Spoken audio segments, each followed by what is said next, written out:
So we're going to make a new Mage the Awakening character. We're going to do a little awakening session here.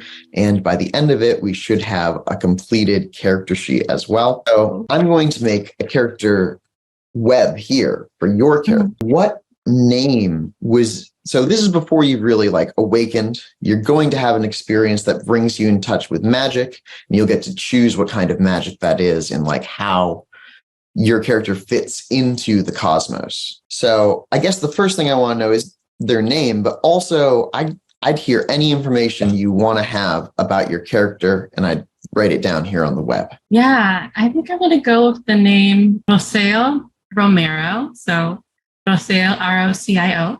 Romero. As is on the screen here, Romero. Yeah. Beautiful. What symmetry. Ooh, Romero. I love it. Thank you. What's really important about Romero? I think their ability and willingness to question authority. Ooh, I love that. So there's actually a whole group of wizards called the Free Council, and that's their thing. They're just there's lots of people in other groups that also question authority as well. But questioning authority almost feels like that could be your virtue or your vice. So the virtue represents the best thing about your character, and their vice represents their, in some ways, worst quality. And it can be that your virtue and your vice are the same thing. But usually people have different virtues and vices. I think it's a virtue. Yeah, virtue. And questions authority. If we could sum that up maybe with one word, would that be rebellious or would it be defiant? I think we're close to what it would be. Yeah. I'm pulling up a thesaurus. I'm just going to put in for now the virtue is questions authority. Feels good. Okay. And I think that questioning authority is going to be part of your awakening as well. So maybe there's going to be lots of times when we come back to your virtue of questioning authority. It's going to be a theme that runs through your entire character, in fact, I feel. And as long as you would like it to. Here, questions authority is your virtue. Another big one is your concept. So your concept is who your character is summarized in just a couple words. Concept, I could provide you with some examples, but we also don't have to pick it now. We can choose that at any point in this story. Yeah, I would love to hear some examples. Yeah. So for example, one character is here we go. All right, so this one is a tuned-in troublemaker. Character is courageous, but they are greedy. And actually, I'll run it by them. And I'm pretty sure that they'll be fine with this. But yeah, so this is one of our legendary players on the server. They are Tabby Wise, and they play this character who in this incarnation is called Cobalt, or sometimes they're called Daughter, and sometimes they're called Mirage. They have all these different names. You'll notice that none of those are human names, like Romero, because eventually wizards will divorce themselves of their original identity in an attempt to hide it from people who would abuse their true name against them. Got it. Do names hold some sort of specific power? Absolutely. Okay. So names allow you to cast spells on the person whose name you know from a distance, like having their hair. And they also allow you to cast spells more powerfully on them if you are near them, which is great if your allies know your true name and can really embrace you for who you are. Additionally, the names that you choose have power because they can be used as a magical tool to enhance your spell casting. So, for example, when Mirage is using her magic, she can be a +1 bonus for using the name Mirage unless she has a specific merit, which then you can increase it up to +3 on every spell that aligns with being a Mirage. Yeah. Any questions so far? No. I do have a couple of ideas though. Thank you for those examples. So I'm clear. I'm sure about the word passionate as like a descriptor. I am not so sure just yet about protector, but for right now, we're going for passionate protector. I love that. I think this character will fit in very well to the setting as well, because there is certainly something in Alaska to protect. And with your vice, have you given any thought to what is Romero's worst quality in a way? I think aggression. Aggressive. Yeah. Kind of very much the shoot first, ask question later. Yeah. So when you endanger yourself in an aggressive way, you actually will regain willpower, which is a resource in this game that lets you add 3 more dice to a roll. When you endanger yourself for your vice of aggressive, you'll gain 1 willpower back. But if you endanger yourself by questioning authority, you'll gain all of your willpower back. So let's jump into the character before they awakened and what those stats would have been like, I think. Okay. Here, we're going to pick which attribute is the most, and actually, this is a good thing for me to say as well. I'm going to annotate this PDF. I'm doing this in preview, a text, because they don't have aggressive in the list, but the book explicitly says that you don't have to be any of those words. And I think that they are sometimes just misleading. The system used to use the Christian virtues and vices for the most part. Okay. It no longer does that. But aggressive might have been called wrathful in the day, for example. Got it. And Okay. authority might have been called justice, which are still legitimate virtues and vices. But I think yours are better, more precise. It's interesting that you're a protector as well, because there's a whole order of wizard protectors. Like I'm splitting around the different orders. Yeah. Cool. Well, Yeah. all the orders are supposed to represent something good about wizards in a way. Yeah. Before we continue, I think audacious we're looking for a 1 word. Yeah. Excellent. Cool. And yeah, I think what we can do is we can drop this in the Chronicle Allgate. And then do you want to have a player name? We could just use Ari. Perfect. And we'll get to your shadow name later. And I've got your true name written down here, Rocio Romero. But we must do attributes Okay. and then skills. And we don't have to do these now. We can do them at any point in the story. But I think it's good to get a sense of who this character is and what the system feels like. Here in attributes, you're going to pick one of these 3 categories as your strongest. You're putting 5 points into that category. Then your second strongest gets 4, and then your third strongest gets 3. You'll notice that all of them start with a single dot. That represents someone who is not very skilled in that area. So 1 dot of intelligence means that you probably struggle to remember things. And 1 dot in wits means you probably aren't very aware. 1 dot in resolve would imply that you're weak-willed in a way, easy to be swayed by others. With strength, 1 dot is probably what I have for strength, where you can lift some stuff, but it's not great. And then Dex 1 dot would be described as clumsy, stamina, probably unhealthy. The presence of 1 dot would be no one notices you. And manipulation of 1 dot is you don't understand how your actions will affect other people very well. Composure 1 dot is you do not keep your... Cool. I know exactly where they fit in for that one, at least. Yeah. Well, if there's a category that you want to start with as the strongest or the weakest or the middle, we can start there. Okay. Let's do the strongest. So it's in each column that's ranks 5 Correct. through. Okay. So for that first column, let's go with highest would be wits. Yeah. You can also just think about it as what is your highest attribute? What are some of your strengths and some of your weaknesses? With wits, you could be 4 dots of wits, which would mean that your character is exceptionally aware. You are clued into pretty much everything that's happening around you. You think very quickly on your feet. With resolve, this could be a 2 and your intelligence could be a 2, and that would be all of your points. So a wits of 4 would make you very witty, but it would mean that your other attributes would be okay.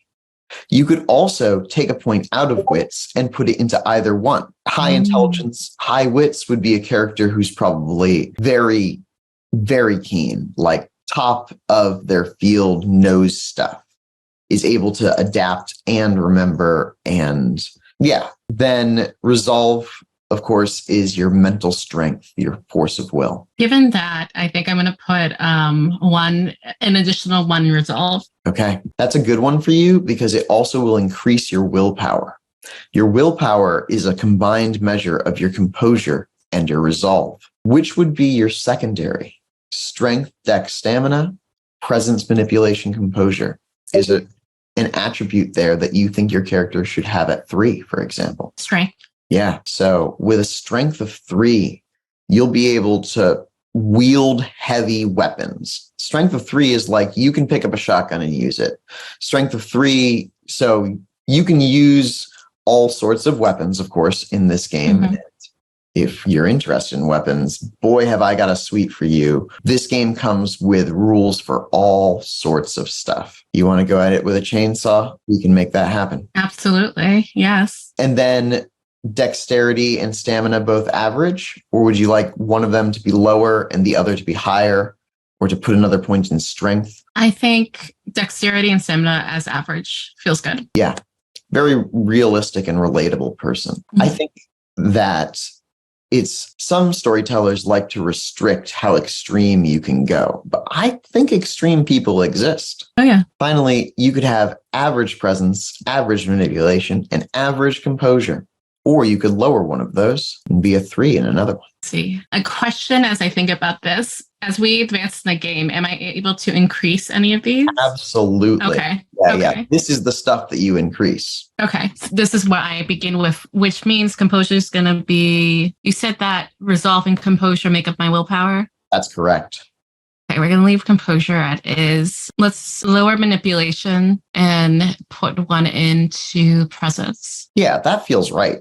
That feels right. I feel like this character being so aggressive and audacious really does maybe have a lower manipulation, but people notice you. Mm-hmm. We're going to do a similar thing with skills. Now, it doesn't need to match your attributes. So that means that you don't need to put the most in mental skills. One of the cool things that I love about this character sheet is it actually goes through and tells you what all the stuff you should have is. So attributes are 5, 4, 3, and then skills are 11, 7, 4. There you go. So I wish I could make all this appear on the screen at the same time. There we go. There we go. Mental. Academics is book learning, is knowing how to do research. Computers is computers. All sorts of stuff with computers. It's really powerful because we're in the modern setting. Crafts is any kind of building something. Now, sculpture probably would fall somewhere in between crafts and expression. Expression is art, essentially, down here in the social skills. Crafts is more about, I'm going to make a baseball bat and put a bunch of nails in it. I'm going to make those nails pure silver and go kill a werewolf. Got it. Or, I'm going to make this robot. Robots are cool. Investigation is finding stuff out like a police investigator. Medicine is medicine, knowing the human body and other bodies. Occult is knowing the supernatural lore of the world. So how much of the dark web have you been on trying to figure out where Bigfoot lives, or where maybe someone in your family has taught you some deep arcane secrets? Politics is knowing how politics works. Oh my gosh, it is its own skill. I can say from real life, I now have a dot in politics, sort of. And science is science. It can be physics, it can be chemistry. If you know some physics, you probably know some chemistry too. Yeah. One of the fun things about this game is that these are incomplete to describe how all people have skills in things. So there's a system called specialties where you get to write on the line what your specialty is. So it could be, for example, I think physics is a very obvious one. But I think we have a player in Augate right now who has like soundscapes. There's some sort of sound science as their Okay. Pretty badass. Yeah. Their awakening happened deep in the ocean. I think that the physical and social skills speak for themselves a little bit better. Yeah. Subterfuge is lying and detecting lies. It's trickery. Okay. And animal ken, is that kind of like animal handling? Exactly like, well, in a way, yes. In the way that D&D handles it nowadays, it's pretty precisely like animal handling. In older editions of Dungeons and Dragons, animal handling was kind of like the training animals thing.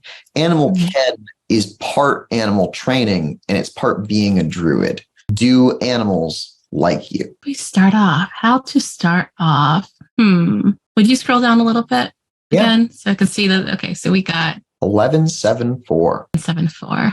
So there's one more, and that is that if you don't have any dots in a skill and you must roll it, for example, athletics, if you ever need to run, then you will be rolling your attribute in question, probably strength athletics, but instead of getting +0 dice, you'll be taking a -1 penalty. So you'd only roll 2 dice. Okay. And it's worse for mental skills. If you're not skilled in how to use a computer, you take -3 to the pool. So even though you are pretty clever, if you are an old person trying to use a computer who has no training in it, ageist, anybody trying to use a computer that has no dots, you'll have a very hard time. Okay. Let's see. Okay. I think we start off, I think I want to start off picking where the 11 goes, where the etc. Yeah. That sounds good. Ooh, there's so much to choose from. Okay, let's do 11 in that -3 or like that seems big. So maybe I put 11 in mental. Okay. And that does match with your attributes as well. Yeah. What sort of mental person is Romero? Knows a little bit advanced first aid. Yeah, so advanced first aid is probably 2 dots in medicine. That's not, so 3 dots would be a professional, would be like an EMT or a doctor. Honestly, doctors probably have 3 dots in medicine. 2 dots is maybe someone who used to be an EMT or someone who's just taken a lot of classes or been in a lot of situations where they've had to use medicine. I think that sounds perfect, that too. Moving to academics, let's put that at least graduated from high school. Yeah. And has been self-taught. Didn't go to college, but still smart. A dot in academics will honestly get you through college these days. And it's true. Basically, even someone with 0 dots in academics can pass high school, but they will have a bad time doing it. They will not have fun. Okay. I think that sounds good. Computer, knows the basics of a computer. Yep. Crafts, good at crafts, can finagle something if necessary. Yeah. Yeah. Do you have a specialty in crafts, do you think? I'm trying to decide between soldering and woodworking. Okay. Ooh, soldering, like making circuit boards and stuff to make robots. I do like the robots. But more like a forge. So not soldering. And the other one, metalwork. Yeah. That's really cool, given some stuff that is happening in the game right now. I actually think you should put 4 points in crafts. Okay. Or even 5 points in crafts and being like, yeah. Okay, so 5 points in crafts is a legendary smith. 4 points in crafts is like top of your game. You can do any kind of metal work, no matter what. And you're good at woodworking. Like, you still have 4 dots in woodworking. You still have 4 dots in knowing how electronic panels work. You just, your specialty is metalwork. Let's go for it. That sounds fun. Yeah. So you are an engineer. Yes. Yeah. And you got 2 more points to spend in this category. Okay. Let's go for occult. Yep. And I think occult uses the rest of my points. So we can put that at 2. Yeah, absolutely. Do you have a specialty in occult? I think urban legends. Yeah, that's fun. So the next category will be your secondary, and the territory will get 4, which means you'll be kind of bad at it. Is there one that you think that you are kind of bad at? Oh, I want to be able to punch things. So, but I can still get there at 4 points. Yeah. At 4. Yeah, you can get plenty of punching at 4 points if you do nothing else in that category. Yeah. Let's do 4 at social. Okay. Which social skills do you think you have some knowledge of? I like how you hover intimidation because that's 1. Streetwise, and I think maybe a second point in one of these or a point in expression for artwork. I think I'm going to put a second one in empathy. Okay. Yeah. So you kind of are in tune with how people are feeling, but you're not very good at changing how they're feeling without yelling at them. Right. That's me. I love it. Do you have a specialty in empathy or intimidation? You get one more specialty. So let's I get one. That could be a place where you put a specialty. In your physical skills, I hear you've got a dot of brawl, probably a dot of athletics. I feel like you got to have some dots in weaponry, but you don't. Yeah. I have a dot in firearms. I mean, you could have a point in each of these being very versatile. So then you have 3 more points to spend. It might behoove you to pick one of these 4 skills and put all 3 points into it, or put 2 points into it and 1 point someplace else. And we're going to put 2 points in athletics.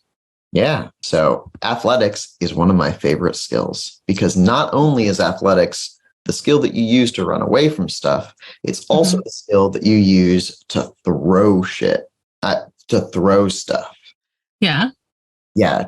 Charlie and I just read Station 11, and that's the main character, Kirsten's power, is that she's just gotten really good in the post-apocalypse at throwing knives at people. You got to have your skills. Yeah. I love that, actually. I should read that. And then I have one more left. 3, 4, 5, 6.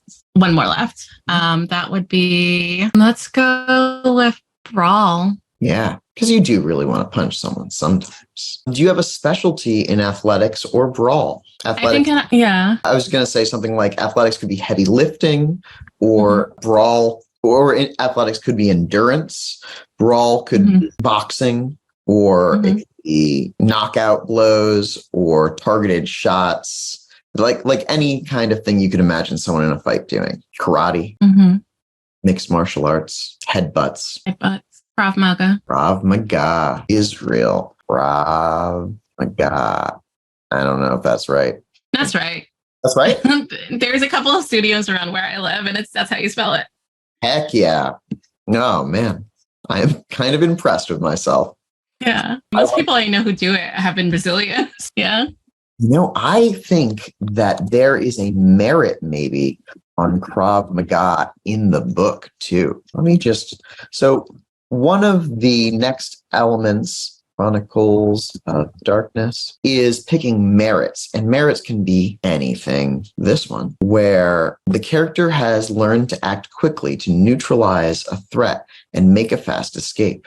She gains a bonus to her initiative equal to her brawl skill when fighting armed opponents. So you act faster. That sounds great. So the next one is the first moment. The character has trained her reaction time to 1/10 of a second, acting more by instinct than thought.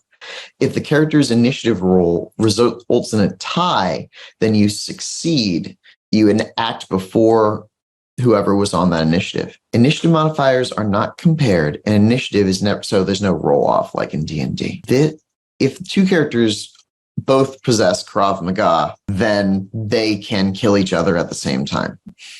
Is what it says at the end there, which I'm not sure how helpful that is, but you go first on ties. So you can take these in levels. You could just have 1 level of Krav Maga, or you can have up to all of it, I'm pretty sure, if you want to spend all your points in Krav Maga. I don't think that's something I want to do, but I think having a merit in Krav Maga would be. Yeah. So yeah, let's just put in Krav Maga 1 for now, because that is great. It's just a really strong power. Yeah. And then, I think from this point, we don't have to do too much else. Your size is 5. Because you're a person.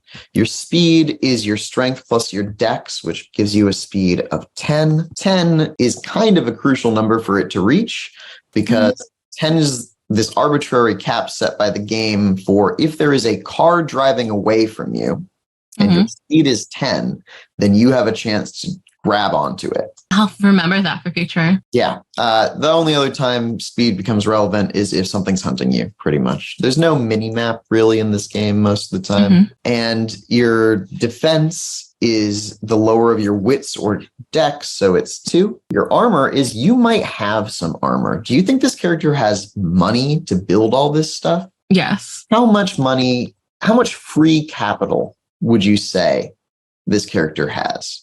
So resources doesn't necessarily represent wealth in the form of like big objects, but it also does. If you had 2 dots in resources, be able to get all the material that you wanted, but you'd be sort of dependent upon a maker's space or a shared communal forge that you go to with your material. If you had 3 dots in resources, that's enough to have your own home forge. 4 dots in resources, now we're talking. You have the space and the resources to build pretty much anything that you want. You can buy any kind of weapon that exists legally or illegally because you have funds on hand, like $25,000 to do anything that $25,000 or some other arbitrary large cap can do at one time. 2. Yeah. But continue. Yeah, continue. Oh, well, 5 is Iron Man. 5 is Tony Stark. Oh, okay. So 2 is you've done some work, or you are someone who is doing work. You've saved up a lot of money in the bank, or a decent amount of money. You know, you might have plans for what to do with that money, but investing in retirement savings becomes a lot less interesting when suddenly werewolves are trying to kill you, for example. Yeah, feels real. Would your character wear any sort of body armor? I don't think anything like overly heavy, probably something around their chest. Yeah. So you could buy at 2 dots of resources some Kevlar armor, some Kevlar chest armor that stops bullets. Or since you're more like a smith, you could also have forged a sort of like leather or studded leather chest piece, which would be pretty badass. I like myself some studded leather. Let's do that. So studded leather. And studded leather armor is going to absorb 2 points damage if anybody tries to stab or punch you, and it will absorb 1 point of damage if anybody shoots you with a gun. Also, don't get shot with a gun. I will try. Yeah, it's just a general good. Yeah. I do want to change something in social. Yeah, let's do it. I think I would like to move that point from streetwise into socialize. Yeah, absolutely. So socialize is parties, streetwise is the streets. Nice. Yeah, I can see that. With your initiative modifier, this is going to be your dex plus your composure. So it's 4, which is extremely average, maybe a little bit below average. But then you have Krav Maga, which at this, you gain a bonus to initiative equal to your brawl plus Krav Maga here. So it could be +3 if your opponent is armed. Okay. And yeah, we've still got a lot of points and resources to allocate. That's really like the character sheet part. So I'm going to stop sharing. I'm going to send this over to you. This has kind of been like the mortal part of your stats. But what's the mortal part of your life? Ew. Like, who are you? Who is this person that has these stats? I like tropes like the himbo and the fembo. I think of Rocio, or I think the shadow name is probably going to be Rocky as a muscle mommy. I love the muscle mommy. That's my sister-in-law's new goal. She's so buff. She's really rad. That is really cool. Yeah. All the power to her. I think all the power to you in this character. This is so, you have really made a commitment to making your body excellent, and you've put in the work. And I think that is respected by a lot of people in your life, but maybe not everybody. Do you think, what are some defining moments or defining people in your character's life? Either good influence, bad influence, or bad memories. So I think there are a couple. I think one is an ex-wife Yeah. I don't have a name just yet for her, but we can figure out a name. And the child that she still shares with her ex-wife, I think definitely her parents came up. Yeah. Can I give the ex-wife a name? Yes, you can. Her name is Lucita. Lucita. Is she a werewolf? She is not a werewolf. Okay. She's a person as far as you know. Okay. I think that she took your last name. Can she be Lucita Romero? Absolutely. Yes, she can be. Yeah. And do you have kids? Yeah. Okay. How many? I think one. Okay. Oh, we're making the map now. Cool. I've been making the map Okay. for some time. Thank you. Yes, the map now says Muscle Mommy. I'm very excited. Yeah, just here's the map so far. It's Rocio Romero, passionate protector, questions authority but is aggressive, is a muscle mommy who has an ex-wife named Lucita. Yeah, that sounds like her. They have one child. Who got to pick the name? I think definitely Lucita was the carrier. They have some resources, so some sort of donor did all that medical stuff to give birth to a child who Lucita named, because I don't imagine Rocio being very creative with names. It would have been like Rocio Jr. if it wasn't for Lucita. Okay. I think she's named it something very flowery. I want like a very special name for this child, because this is Lucita's life. This child has really become her life, her love and her life. What's a good flower name? I'd do a Paloma Rose. Yeah, I think Paloma is a great name. Paloma Romero, of course. I'm sensing that Rocio has a troubled relationship with Paloma as well. Or maybe they are the closest. Maybe you have a troubled relationship with Lucita, but really you've got this great relationship with this kid. I think it's that second, yeah. Yeah, so you two are family in a way that maybe she doesn't even feel with Lucita. You know, there's almost like you're the cool aunt, but you're her mom. And you are 100% in this relationship for little Paloma. How old is little Paloma? I think she's 8. Yeah. Is there anything else that I need to know about your situation before I move on? Because I got a lot of material here now. Yeah. Rocio's parents were big formative people in her life as well. Definitely wishing that she'd stick more to gender roles, but still staying by her side, still kind of headbutting around that. Yeah. Who do the parents like better? Out of Lucita and Rocio? Lucita. Do your parents have names? They do. I think we can name one Diego. The other one could be named Alma. Alma? Yep, you got it. What did they do for work? Or how do they feel about Rocio and your work? I think they're very big capitalists, definitely into selling and managing land and property. Alma was probably a beauty queen, very well-known socialites. How do they feel about Rocio and the work that you've been doing? Is there a money relationship here too? I'm wondering. Do the Romeros, your parents, give Rocio money? Oh yeah, there's definitely an inheritance. If they die. If they die, there's an inheritance. Rocio's very pointed and strategic about maintaining her relationship with them. They kind of wish Rocio would open up her own business instead of make her life's work with metalworking into a profitable business, or go into something like construction. Yeah, and I feel like those aren't really what Romero is trying to do here. What is your big passion? What is the work that is consuming you? Do you have many little projects for people because people are what matter? Or do you have one all-consuming project that you keep iterating, trying to perfect?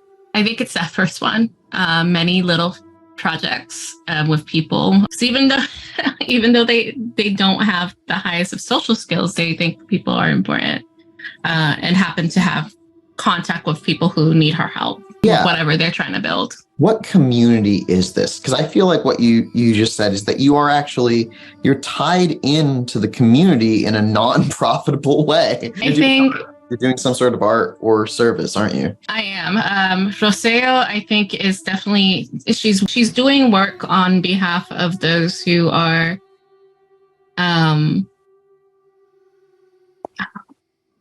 yeah, here's where it connects. Okay.